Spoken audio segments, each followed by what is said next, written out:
मंच ओळगा. श्री व्यवस्थापक श्री निराकार बालभक्त नाट्य मंडळी बहिरे.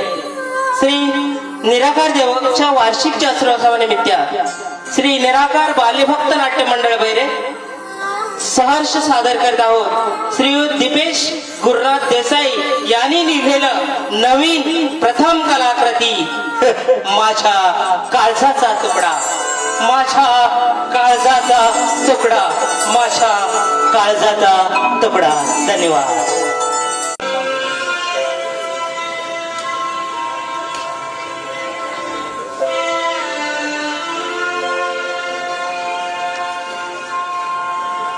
काय करू, आज एकही सवारी झाली नाही.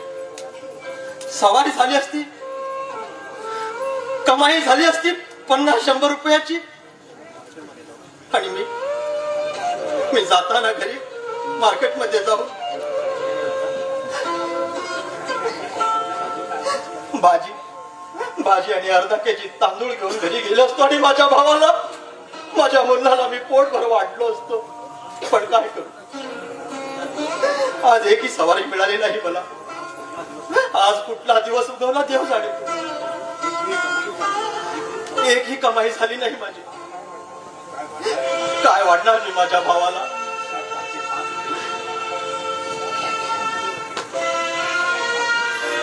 खिशात कालचे 5 रुपये होते.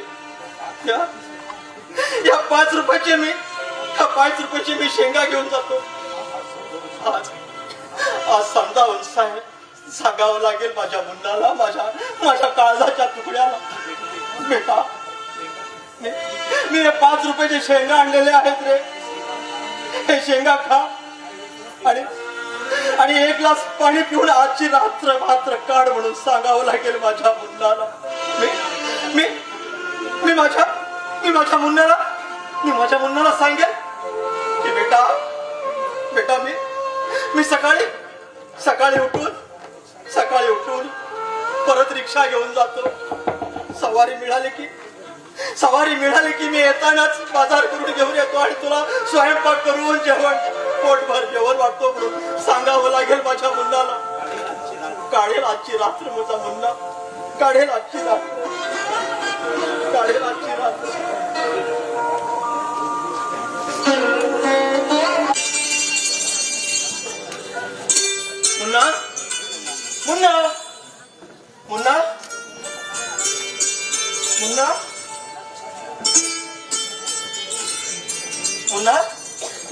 मुन्ना कसा का आला नाही अजून?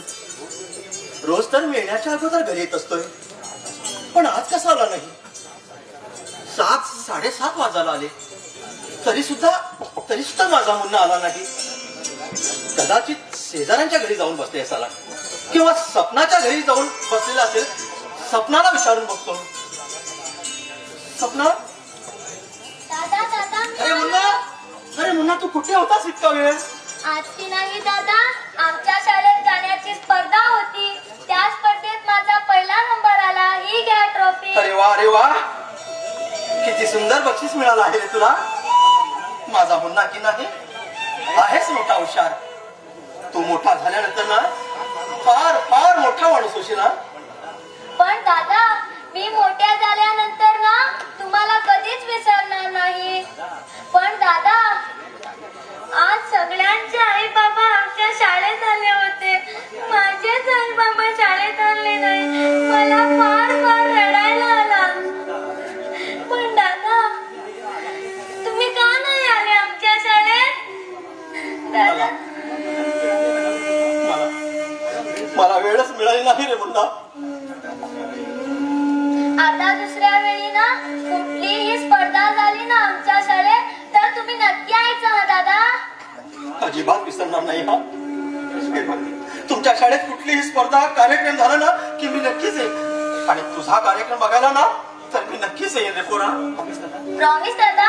हो. प्रॉमिस दादा? हो प्रॉमिस. हे घे वचन. दादा, आता मला फार भूक लागलेली आहे. मला जेवण वाढ ना. मी बघतो काहीतरी. हा, तू जरा अभ्यास करत बस. हा,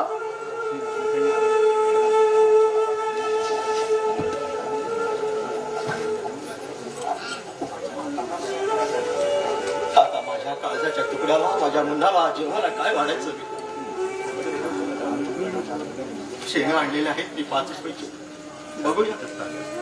बघूया ऐकणार माझा मुलगा.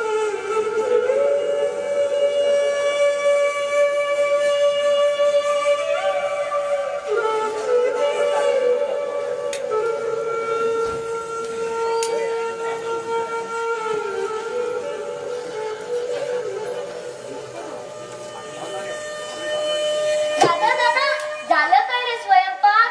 मला फार फार भूक लागलेली आहे. हे बघ मुन्ना, अरे आज आपल्याकडे स्वयंपाक करायला काहीच नाही आहे. सगळे डबे आहेत ना आमचे, सगळे डबे रिकामे आहेत रे. मी हे 5 रुपयाचे शेंगा आणलेले आहे. हे शेंगा खा आणि 1 ग्लास पाणी पिऊन आजची रात्र काढ ना. मी नाही खाणार ती शेंगा. त्या शेंगाने माझा पोट भरत नाही. मला जेवणच वाढ. मला फार फार भूक लागलेली आहे. हे बघ मुन्ना, असा हट्ट नकोच रे करू. अरे मी दिवसभर रिक्षा घेऊन बस स्टँडवर उभा होतो रे, पण एकही सवारी मिळाली नाही रे. सवारी मिळाली असती ना तर मी येतानाच बाजार करून घेऊन आलो असतो आणि तुला स्वयंपाक करून जेवण पोटभर वाढलं असतं. तरी मी तरी काय करू, आज एकही सवारी मिळाली नाही रे. हे बघ मुन्ना, मी उद्या सकाळी रिक्षा घेऊन परत जाईल बस स्टँडवर. कमाई झाली की मी येतानाच तांदूळ घेऊन येतो आणि स्वयंपाक करून जेवण पोटभर वाटतो तुला. पण आजची रात्र मात्र हे शेंगा खा आणि हे पाणी करून काढ ना. पण असा हट्ट नकोस रे तुम्ही. खा. मला नको हे शेंगा. का फेकून दिली तू शेंगाची वाटे? का फेकून दिली शेंगाची वाटे? कुठून वाढू मी तुला अंडा? घरामध्ये एक अन्नाचा कण नाही, खिशात 1 रुपया नाही माझा. अरे सांग कुठून वाढू मी तुला अंडा? अरे मुन्ना, तू समजून घेण्याचा का प्रयत्न नाही करत? अरे घरामध्ये काही अन्नाचा दिला नसता का? कुठून वाढू मी तुला अन्न? घरात काहीतरी असतं तर मी तुला दिलं नसतं का? अरे काय रडतोस तू? दादाने मारलं का तुला?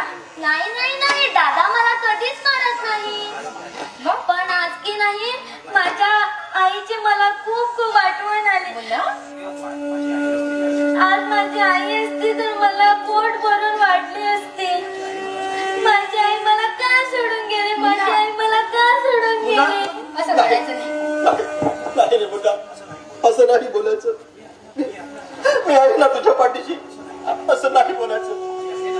मी आहे ना तुझ्या पाठीशी. दादा, मी आजपासून ना कोणतीही जिद करणार नाही. तू म्हणशील तसाच वागेल.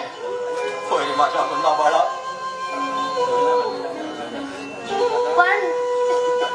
पण दादा, तुम्हाला मी एक विचारू का? विचार ना. उद्या माझी परीक्षा फी भरायची आहे. तू देशील ना मला? परीक्षा फी ना देईल मी तुला परीक्षा फी.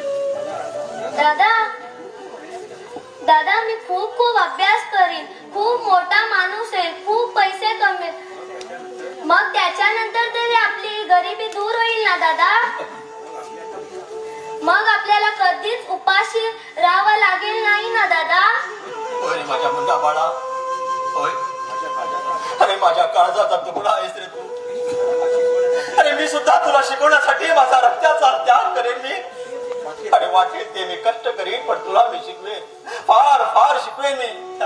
अरे त्या आकाशाच्या उंच उंच भरायला लावणार नाही मी तुला, पण फार फार शिकवेन मी तुला. खूप खूप शिकवेन. मला सांग, हे बक्षीस तुला कशाबद्दल मिळालं?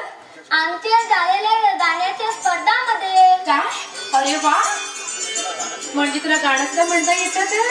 मग काय वाटलं तुला मी असाच आहे? नाही रे राजा, तू असा नाहीयेस. मोठा माणूस होणार आहेस, माहित आहे मला. पण मलाही सांग, तू जे गाणं म्हटलं होतंस ना शाळेत, ते मला एकदा म्हणून दाखवतोस? तुला ऐकायचं आहे? हो. ऐक. गोरी गोरी पान फुलासारखी छान. गोरी गोरी पान फुलासारखी छान. दादा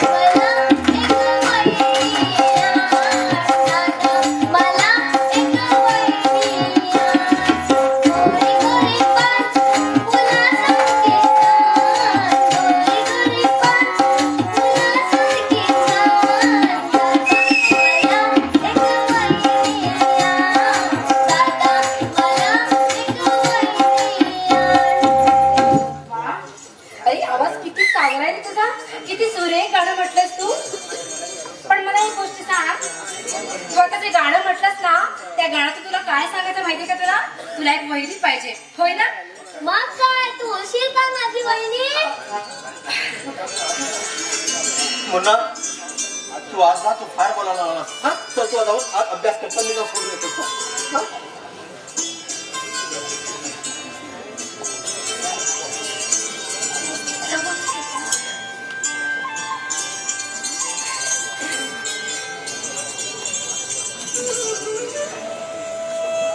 सपना माफ कर ग माझ्या भावाला लहान तोंडी मोठा घास घेतलेला आहे त्याने अरे असं काहीतरीच काय बोलतो आहेस?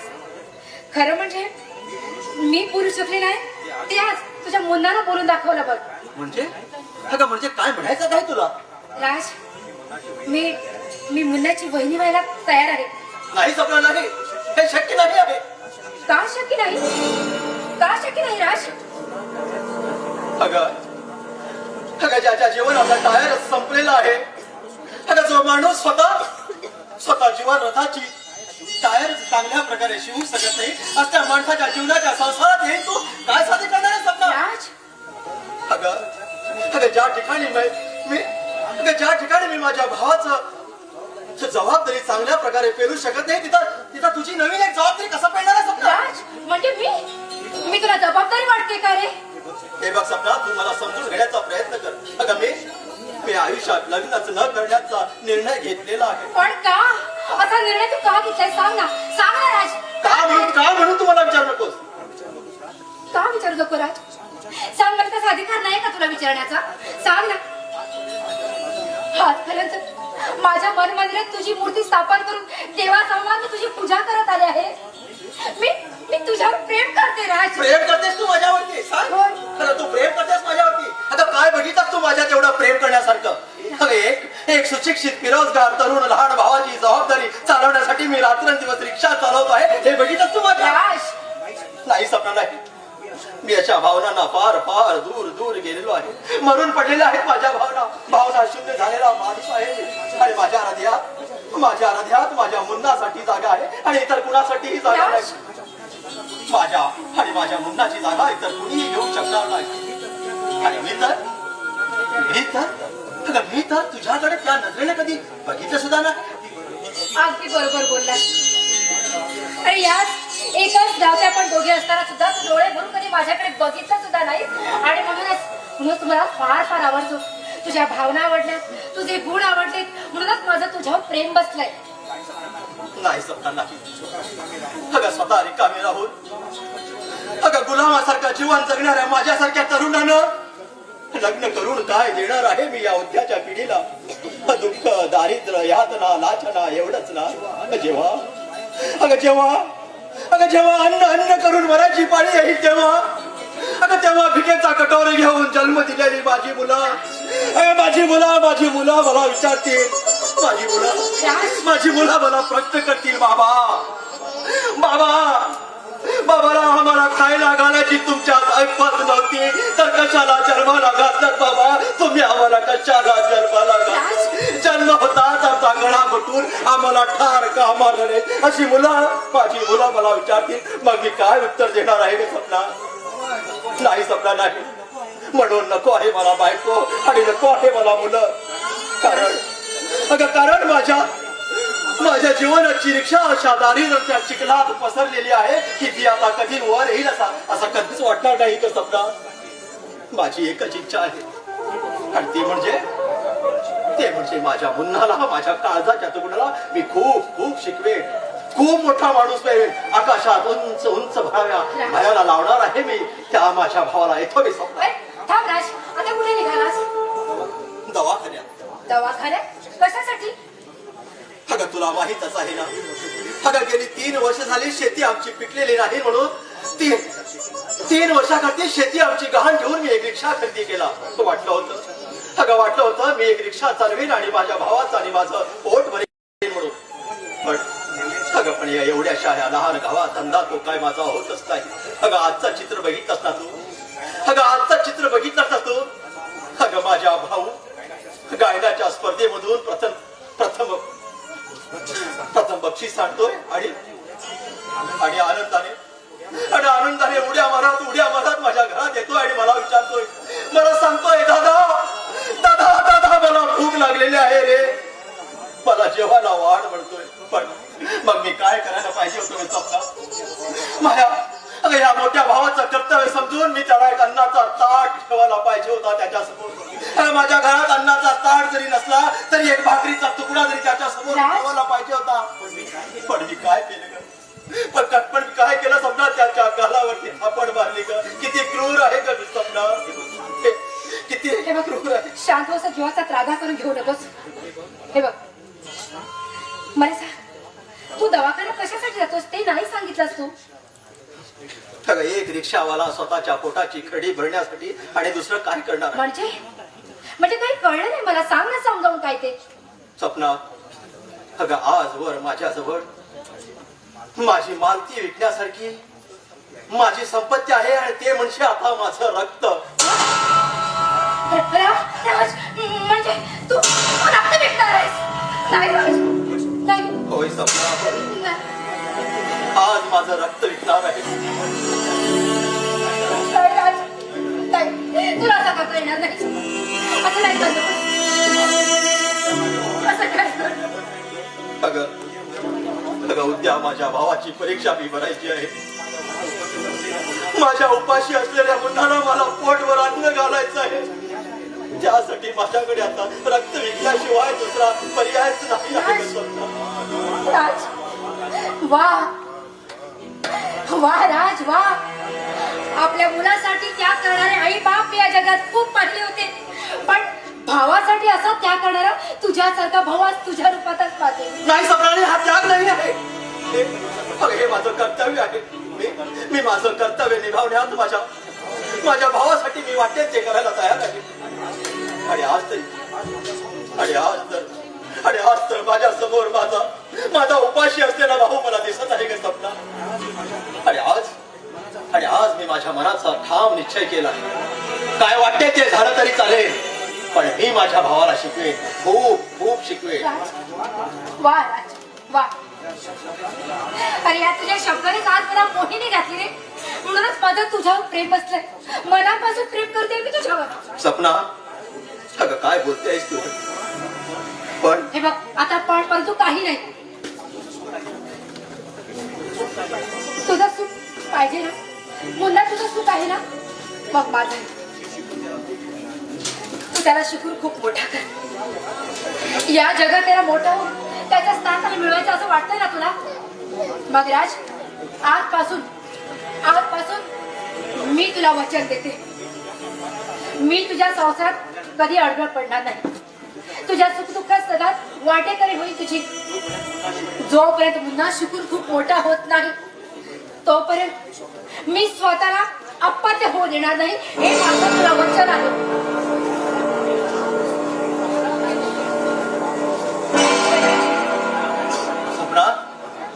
काय बोलतेस तू? हे होय राज, मी तुला वचन देते आहे. खरंच मी तुझ्या जीवनात आल्यानंतर मी स्वतःला कधीच अपत्य होऊ देणार नाही. हे माझं तुला वचन आहे. मुन्नाच माझा पोटचा मुलगा समजून मी त्याच्यावर आईसारखी माया करीन. खरंच माझं वचन समज. काही सपना नाही. तू असा एकदम, हे शक्य नाही आहे. तू असा एकदम निर्णय घेऊ नकोस. मला वाटतं की तू एकदा तुझ्या वडिलांशी म्हणजे तात्याशी बोलावं असं मला वाटतं. पण राज, तू एकाएकी असा निर्णय एकदम घेऊ नकोस. तू तुझ्या बाबाला विचार. होय राज, माझ्या मुलीने घेतलेला जो निर्णय आहे ना तो मला मान्य आहे. तात्या, तुम्ही होय, तुमचं दोघांचं संभाषण सुरू असतानाच मी जाणून राज. आणि आज तू जे काही बोलतो आहे ना ते पण खरं आहे. पण माझ्या मुलीने जो घेतलेला निर्णय आहे ना रे, तो कुठल्याही गैराच्या भरात घेतलेला निर्णय नाही आहे. ऐकलास राज? माझी सपना, माझ्यावर एक विश्वास आहे तिच्यावर, अभिमान आहे माझ्या मुलीवरती मला. राज, अरे असा आडीवेळी का घेतोयस आता? तरी पण सपना, माझा निर्णय मी तुला आजच सांगू शकणार नाही. अगं माझी परिस्थिती बदलायला किती वेळ लागेल हेही मी तुला सांगू शकणार नाही. म्हणून मी तुला सांगतोय ते डोके कान देऊन तू नीटपणे आहे सपना. अगं तुझे विचार स्वातंत्र्य जगातील महत्वाची देणगी जर असली तरी कुठल्याही काळात तुला वचनात बांधू इच्छितो नाही आहे सपना.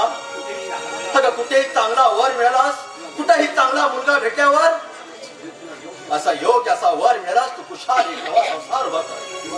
हवं तर तुम्हाला स्मरण कर, न हवं तर तुम्हाला विस्मरण कर, पण एक संसार उभा कर, एक संसार उभा कर.